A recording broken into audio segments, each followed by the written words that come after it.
Car ತೊಗೊಳ್ಳೋದ್ರಲ್ಲಿ ಯಾವುದೇ ತಪ್ಪಿಲ್ಲ, ಆದರೆ ಲೆಕ್ಕಾಚಾರ ಮಾಡದೆ ಯಾವುದೇ ಕಾರ್ ತೊಗೋಬೇಡಿ. ಲೆಕ್ಕಾಚಾರ ಮಾಡದೆ ಕಾರ್ ತೊಗೊಂಡ್ರೆ ನೀವು ಆರ್ಥಿಕ ಸಂಕಷ್ಟಕ್ಕೆ ಸಿಲುಕುವುದು ಖಂಡಿತ. 24-10 ರೂಲ್, ಇದನ್ನು ಪಾಲಿಸಿದರೆ ಕಾರ್ ಖರೀದಿ ತುಂಬಾ ಸುಲಭ. ಹಾಗಾದರೆ ಏನಿದು 24-10 ರೂಲ್? ಬನ್ನಿ ಈ ವಿಡಿಯೋದಲ್ಲಿ ಕಂಪ್ಲೀಟಾಗಿ ನೋಡೋಣ. ಕಾರ್ ಖರೀದಿಗೆ ಮುನ್ನ ಈ ವಿಡಿಯೋ ನೋಡಿದರೆ ನಿಮ್ಮ ಆರ್ಥಿಕ ಪರಿಸ್ಥಿತಿ ತುಂಬಾ ಚೆನ್ನಾಗಿರುತ್ತದೆ.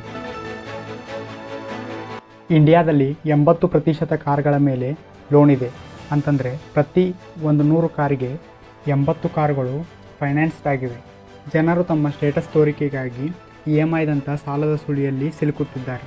ಹಾಗಾದರೆ ಕಾರ್ ಬೈ ಮಾಡಲು ಯಾವುದೇ ಫೈನಾನ್ಷಿಯಲ್ ರೂಲ್ ಇಲ್ವಾ? ಖಂಡಿತ ಇದೆ, ಅದೇ 24-10 ರೂಲ್ ಅಂತ. So first of all let's understand this rule. ಹಾಗಾದರೆ ಏನಿದು 20% ಅಂತಂದರೆ ನಾವು ಕಾರು ಖರೀದಿಸುವಾಗ 20%ನಷ್ಟು ಕ್ಯಾಶ್ ಇನ್ ಹ್ಯಾಂಡ್ ನಮ್ಮ ಕೈಯಲ್ಲಿ ಇರಲೇಬೇಕು. ಅಂದರೆ ಕಾರ್ನ ಒಟ್ಟು ಬೆಲೆಯ 20%ದಷ್ಟು ನಾವು ಡೌನ್ ಪೇಮೆಂಟ್ ಮಾಡಲೇಬೇಕು. ನಾವು ಶೋರೂಮ್ಗೆ ಹೋದಾಗ ಶೋರೂಮ್ನ ಎಂಪ್ಲಾಯ್ ಹೇಳ್ತಾನೆ, ಸರ್ ನೀವು ಜಸ್ಟ್ 10% ಡೌನ್ ಪೇಮೆಂಟ್ ಮಾಡಿದರೆ ಸಾಕು, ನಾನು ನಿಮಗೆ ಕಾರ್ ಡೆಲಿವರಿ ಕೊಡ್ತೀನಂತ. ಇಟ್ ಮೀನ್ಸ್ 15 ಲಕ್ಷ ಕಾರಿಗೆ ನಿಮ್ಮ ಹತ್ರ ಕೇವಲ 1.5 ಲಕ್ಷ ಇದ್ದರೆ ಸಾಕು. ಆದರೆ ಇದು ದೊಡ್ಡ ಫೈನಾನ್ಷಿಯಲ್ ಮಿಸ್ಟೇಕ್ ಆಗುತ್ತದೆ. ಜನರಲ್ ಫಾರ್ಮುಲಾದ ಪ್ರಕಾರ 15 ಲಕ್ಷ ಕಾರಿಗೆ ನಿಮ್ಮ ಹತ್ರ 3 ಲಕ್ಷ ರೂಪಾಯಿ ಇರಲೇಬೇಕು. ಒಂದು ವೇಳೆ ನಿಮ್ಮ ಹತ್ರ 2 ಲಕ್ಷ ರೂಪಾಯಿ ಇದ್ದರೆ ನೀವು ಕೇವಲ 10 ಲಕ್ಷ ರೂಪಾಯಿ ಕಾರ್ ತಗೊಳ್ಳಲು ಯೋಗ್ಯರಿದ್ದೀರಿ ಅಥವಾ ಎಲಿಜಿಬಲ್ ಇದ್ದೀರಿ ಎಂದರ್ಥ. ಇನ್ನು ಸೆಕೆಂಡ್ ರೂಲ್ ಏನು ಹೇಳ್ತದೆ ಅಂತಂದರೆ, ನಾವು ಶೋರೂಮ್ಗೆ ಹೋದಾಗ ಶೋರೂಮ್ನ ಎಂಪ್ಲಾಯ್ ಹೇಳ್ತಾನೆ, ಸರ್ ನೀವೇನು ತಲೆ ಕೆಡಿಸ್ಕೋಬೇಡಿ, ನಾನು ನಿಮಗೆ 7 ವರ್ಷ 10 ವರ್ಷಕ್ಕೆ ಲೋನ್ ಕೊಡಿಸ್ತೀನಿ, ಅದರಿಂದ ನಿಮ್ಮ EMI ಕೂಡ ಕಡಿಮೆ ಆಗ್ತದೆ ಅಂತ ಹೇಳ್ತಾನೆ. ನೋ, ಈ ರೂಲ್ನ ಪ್ರಕಾರ ನೀವು ಕೇವಲ 4 ವರ್ಷಕ್ಕೆ ಮಾತ್ರ ಲೋನ್ ತೆಗೆದುಕೊಳ್ಳಲು ನೀವು ಎಲಿಜಿಬಲ್ ಇರ್ತೀರ, ಅಥವಾ ಅದಕ್ಕಿಂತ ಕಡಿಮೆ ವರ್ಷಕ್ಕೆ ಲೋನ್ ತೊಗೋಬಹುದು. Max to max 4 years only. ಇನ್ನು ನೆಕ್ಸ್ಟ್ ರೂಲ್ ಹತ್ತ ಹೋಗೋಣ. ಅದಕ್ಕಿಂತ ಮುಂಚೆ ನೀವು ಇನ್ನೂ ನನ್ನ ಚಾನಲ್ಗೆ ಸಬ್ಸ್ಕ್ರೈಬ್ ಮಾಡಿಲ್ಲ ಅಂತಂದರೆ ಈ ಕೂಡಲೇ ಸಬ್ಸ್ಕ್ರೈಬ್ ಮಾಡಿ.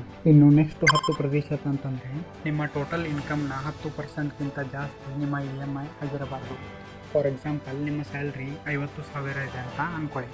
ಆವಾಗ ನಿಮ್ಮ EMI ಕೇವಲ 5,000 ಮಾತ್ರ ಆಗಿರಬೇಕು. ಇದರಿಂದ ನಿಮಗೆ ಯಾವುದೇ ಥರದ ಫೈನಾನ್ಷಿಯಲ್ ಪ್ರಾಬ್ಲಮ್ಗಳು ಬರುವುದಿಲ್ಲ. ಇಟ್ ಮೀನ್ಸ್ ಯಾರೂ ಕಾರ್ ತೊಗೋಬಾರ್ದು ಅಂತಲ್ಲ, ಕಾರ್ ತೊಗೊಳ್ಳೋದು ಬಿಡುವುದು ನಿಮ್ಮ ಮೇಲೆ ಡಿಪೆಂಡ್ ಆಗಿರುತ್ತೆ, ನಿಮ್ಮ ಕನಸುಗಳ ಮೇಲೆ ಡಿಪೆಂಡ್ ಆಗಿರುತ್ತೆ. ಹಾಗಾಗಿ ಸರಿಯಾಗಿ ಯೋಚನೆ ಮಾಡಿ ನೀವು ಕಾರ್ ತೊಗೋಬೇಕಾಗುತ್ತೆ. ಹಾಗಾದರೆ 50,000 ಸ್ಯಾಲ್ರಿ ಇದ್ದರೆ ನಾವು ಯಾಕೆ ಕಾರ್ ಖರೀದಿ ಮಾಡ್ಬೋದು? Let me calculate. ನಿಮಗೂ ಕೂಡ ಸ್ಕ್ರೀನ್ ರೆಕಾರ್ಡನ್ನು ನಾನು ಸೈಡ್ ಬೈ ಸೈಡ್ ಡಿಸ್ಪ್ಲೇ ಮಾಡ್ತೀನಿ, so you can understand that easily.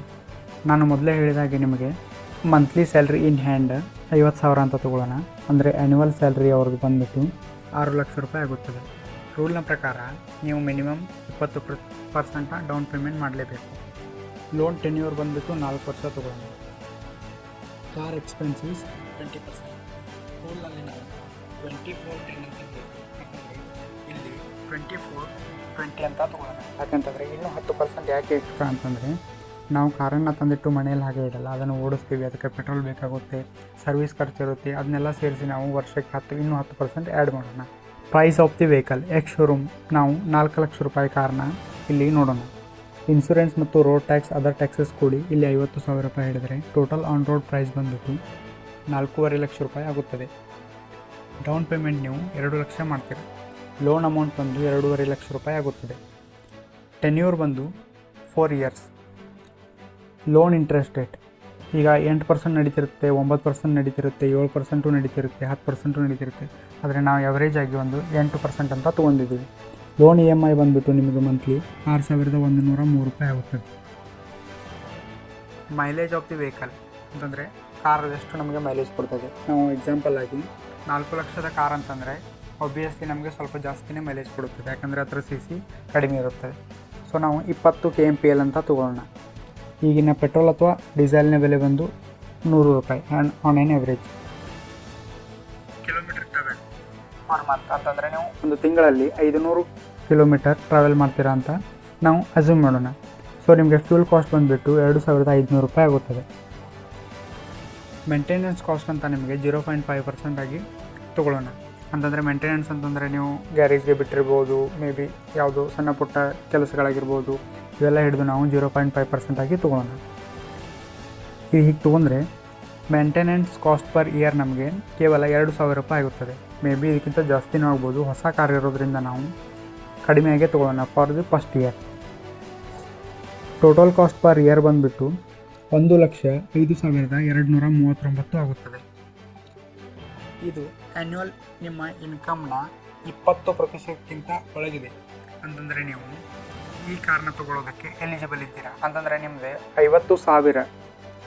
ನಿಮಗೆ 50,000 ಸ್ಯಾಲ್ರಿ ಇದ್ದರೆ ನೀವು ಕೇವಲ 4.5 ಲಕ್ಷ ರೂಪಾಯಿ ಕಾರ್ ತೊಗೊಳ್ಳಲು ಯೋಗ್ಯರಿದ್ದೀರಾ ಎಂದರ್ಥ. ಈ ಎಕ್ಸೆಲ್ ಶೀಟನ್ನು ನಾನು ಡಿಸ್ಕ್ರಿಪ್ಷನಲ್ಲಿ ಕೊಟ್ಟಿರ್ತೀನಿ. ನೀವು ಬೇಕಾದರೆ ಈ ವ್ಯಾಲ್ಯೂಗಳನ್ನ ಚೇಂಜ್ ಮಾಡಿ ನಿಮಗೆ ಯಾವ ಕಾರ್ ಸೂಟ್ ಆಗುತ್ತದೆ. ಈಗ 1 ಲಕ್ಷ ರೂಪಾಯಿ ನಂದು ಇನ್ಕಮ್ ಇದೆ ಅಂತಂದರೆ ನನಗೆ ಯಾವ ಕಾರ್ ಬೇಕು, ಅಥವಾ ನಂದು ಕೇವಲ 25,000 ರೂಪಾಯಿ ಇದೆ ಅಂತಂದರೆ ನಾನು ಯಾವ ಕಾರ್ ತೊಗೋಬೋದು. ಈ ಕ್ಯಾಲ್ಕುಲೇಷನ್ ಮುಖಾಂತರ ನೀವು ಶೋರೂಮ್ ಪ್ರೈಸ್ನ ಪ್ರಕಾರ ನೀವು ಫಸ್ಟ್ ಹ್ಯಾಂಡ್ ಕಾರ್ ತೊಗೋಬೇಕಂತಾನೆ ಏನಿಲ್ಲ.